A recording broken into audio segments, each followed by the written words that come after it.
Hi, Dr. Bill here, and welcome to Meet the Mentor. We have a really exciting Meet the Mentor today with a young man from Denmark. But before that, a lot of you asked me, what is LEAP? LEAP is an entrepreneurship program for high school and college students aged 15 to 25 that we have taught at UCLA for the last 16 years. What do we teach? We teach students skills to be successful in life. And the coolest thing about LEAP is that I've asked so many of my celebrity patients and business leaders to come and help, and they do. We've had Mark Wahlberg, Paula Abdul, Michael Strahan, Kathy Bates, Anthony Hopkins, Apollo Ono, Eric Garcetti, Jason Alexander. I mean, I could go on and on and on. And these people come and share the secrets of their success with our LEAP students. Typically, we get about 500 to 550 students every summer, and we literally pack them with so much information. It's like drinking from a fire hose. And one of the parts that the students love most is when we bring in these mentors. So we started this Meet the Mentor series because we didn't want this to just be a one and done week. We wanted to do it throughout the year and continue to give these students great information from great mentors to teach them how to do businesses in every field you could ever imagine. Peter Schroeder started his career as a nine-year-old DJ in his native country, Denmark. At 9, he was starting to do party gigs that grew into club gigs. And then at about 18 years old, he was working all over the world and was one of the most popular DJs in Denmark. By the time he was in his late teens, he even started his own record label and sold it several years later. Peter is an accomplished DJ, entrepreneur, technology pioneer, and with over 20 platinum records, he has 40 gold records and a triple nomination of the prestigious Danish DJ Awards, which you'll have to tell us what that is. Peter is one of Denmark's top DJs and entertaining audiences of up to 180,000 over his lifetime. Peter's latest technology is Telzio, which is a pre-unicorn unified communications company that's developing game-changing technology and products that simplify and streamline repetitive tasks. So basically what he did was he created a cloud-based telephone company. And what do you do with this company? Well, you can process calls, you can text, you can take inbound calls, you can put them in queues, you can give them messages, you can use all kinds of AI things for asking questions and collecting information and data, and you can even do conference calls. And I'll have him explain to you in more detail. Throughout his career, Peter has survived a plane crash and the birth of twins. I don't know which is harder because I have twins also. But Peter, welcome to Meet the Mentor. Twins are harder. Twins are harder, huh? Where did the plane crash? That was on the way from Copenhagen to Aalborg, where I'm from. I think I was going to visit my mom or something like that. And all of a sudden we got this message over the speakers that they couldn't lock the landing gear in place. So they had to circle and do an, what do you call it? Emergency landing? Yeah, exactly. And they were preparing all that stuff. But no one would really be worried in there because, well, one thing, the cabin crew was really professional. They were really good. But a week before, the same thing had happened, and that was all over the news. But nothing really happened. They landed safely. So we were like, okay, yeah, that's going to be fine. So you didn't really crash? No, well, so we actually did. Oh, so you did crash? When ours crashed or landed, the landing gear did collapse, and we got on the runway and circled around, and the propeller, there was like a turboprop. The propeller went through the fuselage, and luckily they had moved people from the center because they knew that could potentially happen. Right. So one lady broke her arm, no casualties or anything like that, but and I was actually on a plane later that night. I had a gig I was playing in Germany, so but it was weird because I actually forgot about it. There was so much going on in my life around that time, so I don't know if I just like buried it mentally or whatever. Maybe I should talk to someone about that. But it came up again a couple of years ago. I was like, okay, yeah, wait a minute, I was on that plane. But yeah, it was a weird experience. All right. So before we get into your current, kind of job and your phone company that you've been at for 10 years, how do you start being a DJ at age 9? I saw a DJ at a school dance kind of thing. And I was like, that guy is so cool. He can play a song and make everyone dance and go crazy and have a good time. And I just thought that was really amazing to be able to do. Kind of like the same feel like, I guess, when I have friends over for a dinner party or something, like you give people a good experience. But I mean, you don't just do it. You have to learn stuff. Like, did you have a mentor? Did you go and like shadow somebody? Like, I wish. Yeah, I wish. So what did you do? You go online and learn? I mean, didn't exist back then, right? Yeah, what'd you do? I forgot. You're not that young. Exactly. At 40, we didn't have the internet. We didn't. Yeah, so how did you learn this? I got 2 ghetto blasters and played at my friends' birthday parties with cassette tapes. That was really it. And then I had a dad that played in the band, so I borrowed their smoke machine and a couple of lamps and stuff. But that was it in the beginning. And then eventually I was able to get a little bit bigger parties for friends still, and eventually like school dances, like my friend, like the guy I saw to begin with, and then eventually a nightclub and so on. But I took the long road. I never had a mentor, and I wish I did, because that would have cost me so much. So give us a quick kind of rundown of your whole musical career. You started this DJing at 8, at 9. Obviously, you couldn't really do legitimate stuff until you were like of age, which I think in Denmark is 16 or 18? 18, yeah. 18? Yeah, I was 17, I think, maybe a week shy of being 18 when I got my first nightclub gig. And I really just started the local little bar at my hometown, or a little nightclub that was there. And then eventually I was able to, I did a good job, maybe the first year. Eventually I could get bigger gigs at a neighboring town and so on. And then I met some friends online. That was when online existed. And that was like a community for music producers, and I met some people there. Then we started making music too. So when I graduated dental school, I was 24, and I started working in a clinic in Switzerland. But for 3 months, I kind of traveled Europe, because I grew up, we never really had money to like go travel and stuff, so I wanted to do this. And the thing about Denmark that was crazy to me, and maybe American kids don't know this, when you go to nightclubs there, you don't even go until like midnight. Yeah, like earliest. Yeah, like when you go in there at midnight, you're the only one. Yeah. And they usually start to ramp up around 2 a.m. And then people stay there until 6 or 7 in the morning and have breakfast. Yeah, sometimes 10. There will be nightclubs that don't really start until 5 a.m. because then the other places close and people go there and they keep going until 10. Yeah. Yeah, it's nuts. Yeah. So you were a DJ, and then what inspired you to move here? I was actually playing a gig in Vegas, and through some friends, I met my now wife out there. She's born and raised in California, so she came over for 3 months during winter time. And Denmark is not that fun in the winter, so we're like, we gotta go to LA. And at that point, I was already playing a lot of gigs in the US, and I was kind of at the top of my career, so I was like, sure, I'll move. I'm flying there anyway, so I think I've been there 10 times already that year, and that was in the summer. So let me just come over and see what happens.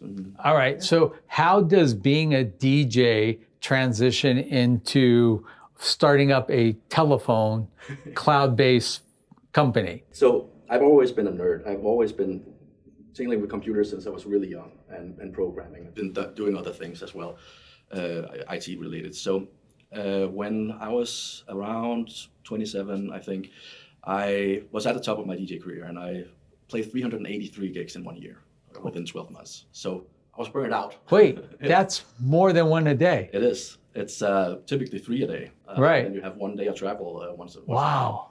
It was too much, and I burned out. I was completely. How's your hearing? Bad. Yeah, right? It is.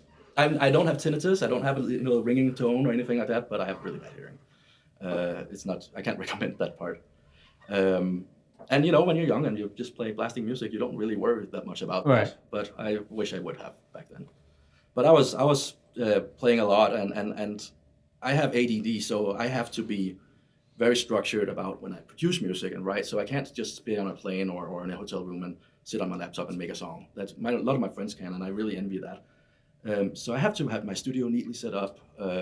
And because of that, because I was traveling all the time, I hadn't made music for a long time, so I was telling my manager, hey, I need a break. I need a few months where I don't play, and then get some music done.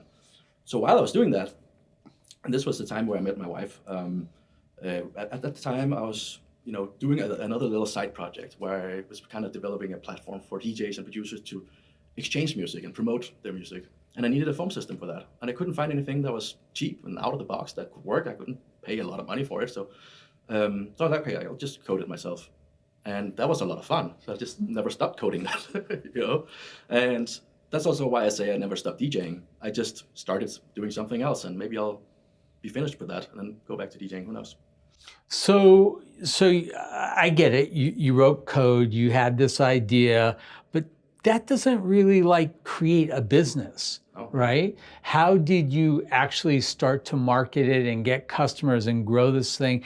About how many customers do you have right now? I don't even know. Thousands. We have thousands of users. Yeah. And is this like a monthly kind of subscription or an annual thing, or how's this work? It's a subscription monthly. So it started out really small because I really just built the product for myself. So I just needed these features. So I built this little thing, and then, here's actually a product. So, and my wife, said, why don't we put that online and see, if someone will sign up? So we did that, made a little website for it, and you can sign up, and then wrote about it on a couple of message boards. Literally just wrote, hey, check this out. I built this. Go check it out. And then some people signed up. Okay, so when you start a business, for me, and I've started several, the initial part of it, the part that's really fun for me is kind of the creative thing, the marketing, and the name. That's huge. Explain your name. It was available on .com. Yeah, it's available because nobody's ever heard of it. Exactly. What the heck is it? Well, so we wanted something with telephone, telecom, something right. to tell, and then we just wanted something short, 5-6 characters, easy to write, and then we just brainstormed and we just put words together, letters. So you just made it up? Yeah, we just made it up. Okay. And it was available, so. Well, that's actually really smart these days. A lot of times when you want to start a company, everything you want is taken. Yeah. So, for instance, I just started a new company for tooth whitening, right? Mm-hmm. And it's a whitening strip. But the big advantage of my whitening strip is that it dissolves on your teeth.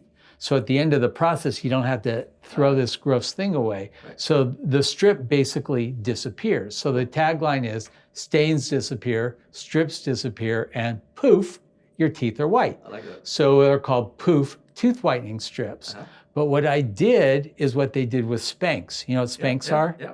How do they spell Spanx? S-P-A-N-K-S, right? Straight up. No. They don't. They have, I think, a Z at the end, right? So what I did with poof was I made it P-O-O-O-F. Yeah. Right. So with 3 O's, nobody ever spelled poof wrong like that. So now I own everything. I own all the domains, all the everything under poof with 3 O's whitening strips. Yeah, right? and you can think about it, it's kind of like crest as well.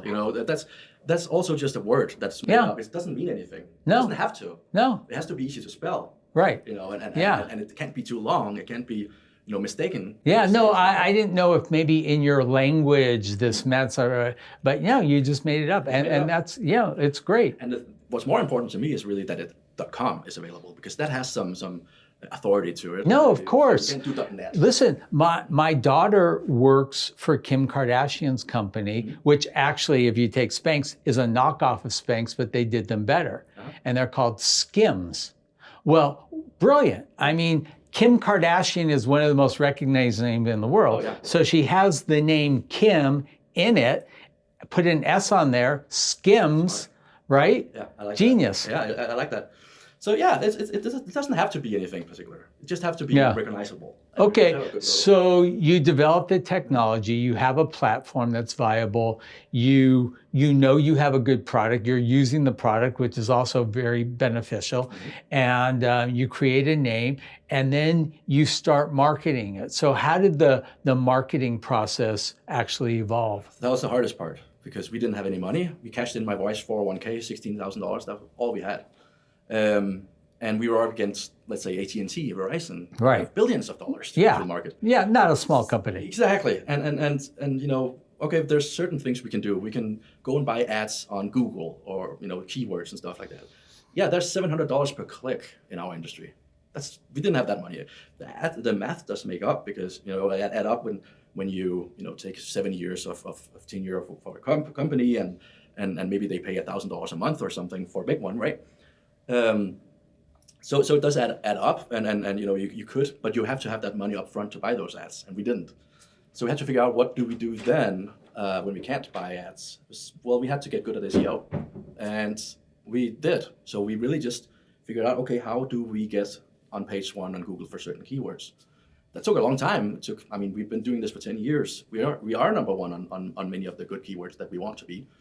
But it's a long road, really, and a lot of grind, and a lot of reinvesting whatever revenue you get in over and over, and we've been doing that since.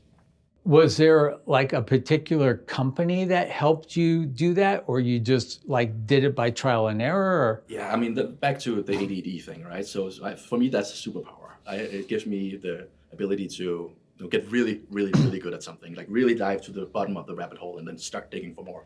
So that's what I did. I really just figure out, what is SEO? Well, how do you do it? And there are a lot of things online where you can read. Even Google tells you on their blogs what to do. You just got to do it.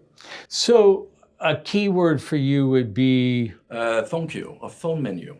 Okay. And then you had to figure out a way to become number 1 on SEO when people were searching for the best phone queue. Exactly. Yeah. Kind of like when people want the best cosmetic dentist. Yeah. Exactly. And you would probably be number 1 for your name if people know your name.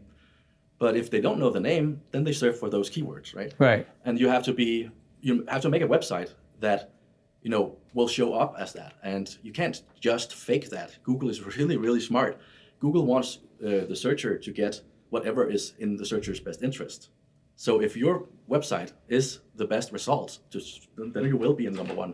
So you have to figure out, how do you do that? So let's go through the evolution of your company. You have this platform. Now you start doing a little bit of advertising. I'm assuming you probably hired a few employees. Kind of give me like the growth trajectory of what happened. So the funny thing is, we never advertised, not even to today. We've never spent $1 on that. We have literally just gotten SEO and then word of mouth. But yeah, for the first 2 years, I did all tech support and sales. All calls, I got up in the morning and waited by the phone, and people started calling in. And in the beginning, it was only word of mouth, because we didn't have the SEO thing working yet. It's like a train. It needs to get up to speed. It takes a long time. So for the first 2 years, we didn't have a lot of customers, but slowly we got bigger and bigger customers. And the funny thing about that is, every time we got a new client in, they would ask for a feature we wouldn't have, and then we would build it if it made sense. And then we would get a little bit bigger. The clients that we got were, maybe not just a startup with 2 employees, but all of a sudden there was a startup with 10 employees, and then 50 and so on. And all of a sudden, Facebook signed up, and Airbnb and Samsung. These kind of companies started signing up. In the beginning, just small departments within that, but then we could spread within those organizations, because once we have a foot in, we could ask, oh, who's your IT director for the whole company? And that allowed us to get some money to start hiring. That's surprising. I mean, you would think a company, like Facebook would do that internally, right? Yeah, but they do to a certain extent. But then they would have a marketing department that needed a phone system. Or Netflix, for example, they had a new show coming out. Stranger Things, right? So they had a big campaign where they had a phone number on all billboards all over the country. And they wanted that phone number to be a real number so people could call in and hear, some characters from Stranger Things. So they went to us because their phone company that they used for the corporation didn't provide that feature. But we did. And then we had our foot in, and we could start asking, so who do we talk to become the whole thing? So can we discuss fees, like what an average monthly fee would be for a small business? So Danish. Let's come back to that, because I'm very equality minded. So one thing that really annoyed me when I started was I didn't have the ability to get all the features that enterprises have, and that was because all those features are hidden behind an enterprise plan that you'd have to pay $5,000 instead of $50. Right. And that's unfair, because why do they have to get those features? Why do they get the features that I need to compete when they've already made it? I should be the one getting that. So I wanted to not have that. So what we did was we started out and said $1 a month for a phone number, and then you pay per minute that you call and you per text and so on. So you get all the features from the beginning. Okay, and then you just pay by the minute. Yeah. For usage. Yeah, and all our competitors, they charge a fee per feature typically and per user per month. And then you get unlimited calling, but that's not. So what would an average, like, let's say I use this for my dental office. Every single phone call that every single patient makes is going to be counted in this minute use. Yeah. So, I mean, what's the average company paying monthly? It of course depends on the size, because that's the beauty of it. Yeah. It scales well, so it works for startups and it works for Facebook, right? Correct. And that's the thing. But yeah, as a small company, maybe $150 for like a company with 20 employees or 30 employees. Right. It's definitely, it competes with our competitors' prices, but it's not too much under. Yeah, curious. Do you have any doctors on it, or dentists, or what would the average doctor be paying? Like a regular office with and a receptionist and so on. Right. Maybe between $50 and $100. Really? Yeah. Wow. And what I really You like may is, have a new customer. Oh, that's good. No, what I really like is that thing about the features, right? Because and also free users. We don't charge per user, so they can add every employee. Yeah, this is a Scandinavian mentality, and I like it. Yeah, no, it's very true. It's very true. And for us, it makes sense, because the more people you add to your phone system, the more they'll call, right? Right. So there's a bigger chance that we actually make more money, because Right. And you will get a service that everyone uses. Right. So I know from a previous conversation, you have about 30 employees. Do you have any intention to really try and scale this and make it bigger and bigger and bigger, or is that only an American thing? Bigger is better. No, I mean we reinvest everything still to today, and we are scaling up. But again, we haven't taken funding, and that's very well. In the beginning, we actually thought we were supposed to. That's what you do. But we found out that that's not what you necessarily have to do. No, we never did either. Yeah, so we can do whatever we want, and we can build the product we want. And you can go internationally. Exactly. Well, so we are. We have customers all over the world, and we have an actual department in Denmark now. So we have developers there, and I mean, we're only 4 people left in LA. Everyone else is after COVID moved to wherever they were from originally and stayed there and work from home now. So we have employees all over the world. Oh, interesting. So if you could, look in a crystal ball and see your company, 5 years from now, tell me how that's going to look. Hopefully not much different than today, just in terms of customers, we get more. But I'm not very interested in having a lot of employees. So if you look at our size of employees and versus how many customers we have, we're maybe 10% of our competitors. And that's very deliberate of me. And it's really, I don't want to manage a lot of people. I hate managing. I hate telling people what to do. So I try to find people that are just really, really smart and figure that out themselves and keep going and kind of manage them. So I just have to basically check in and make sure that we are in the same trajectory and going the same way, right? But I try to just have some really, really smart people and pay them a little bit over average on the market, so that I'm sure they stay around and are as vested as I am. And that's what we've been able to do now. So we have some really good talent on our team. That's awesome. And I hope to be able to do that and keep going that way, because our customers have a good experience when they call in tech support. They know everything, and if go read our reviews online, they all mention that it just things just work. So most of our listeners are LEAP age students, 15 to 25. If there's a student listening who would like to contact you, what's the best way? peterschroeder.com is my personal website. There's all my social media, and I'm available pretty much everywhere. And I love when people write me. You get a lot of these sales emails and just business emails, but I actually like when people, even customers or just other people, just write an email. So I would really love for people to do that. LEAP will be July 21st to the 27th. On Friday, which is the 26th, we will have something called a mentor workshop. The mentor workshop will have about 100 professionals from all walks of life, where you sit with a little group of like 8 to 10 students, and they just ask you questions about your business. It's like speed dating, and then every 30 minutes we rotate. I would love to have you come if you're in town at that time and be a mentor in our workshop. Would love to. That's all right. fun. Hey, Peter, thank you so much. Thank you. So if you haven't signed up for LEAP yet, do it. If you're a parent watching this, please go to our website, www.leapfoundation.com. And thank you for joining us on Meet the Mentor. Dr. Bill, over now.